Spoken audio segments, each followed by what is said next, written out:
Hello guys, gumawa nga pala si Footmaster at ang kuya niya ng temporary na lagayan ng aming mga ha-harvestin na pantat mamaya. So, for the meantime, itong trap pala muna kasi nga po, wala pa kaming panday sa ngayon. So, ayan na at nilalagyan na ng tubig.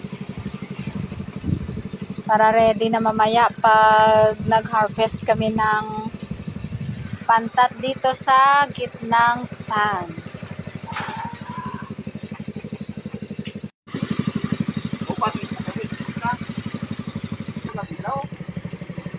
Ayan nga, dahil sa matagal mapuno itong trapal na lagayan ng tubig, nag-assemble sila ng PVC para hindi na mag-igib-igib pa. Mula doon sa water pump papunta dito sa temporary na pan.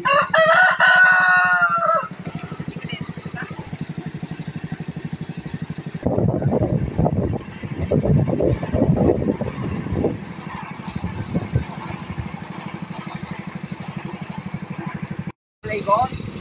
Sa babaw ikot, dinulong to sa kuan ikot to dito sa yung buko. Ha?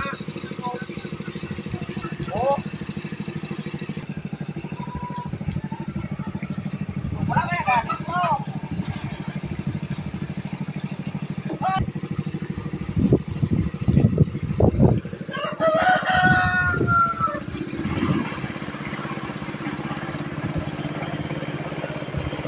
At dumadaloy na yung tubig. Mula doon sa water pump papunta dito sa aming DIY fish pan.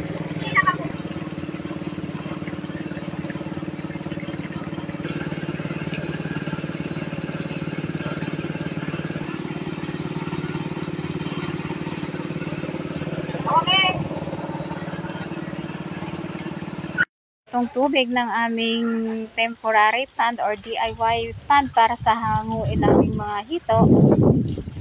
Ayan ngayon at nagsiset up na naman si Footmaster ng water pump para mabawasan na itong tubig dito sa gitnang pond namin dahil dito nakalagay yung mga hito na hahanguin namin ngayon.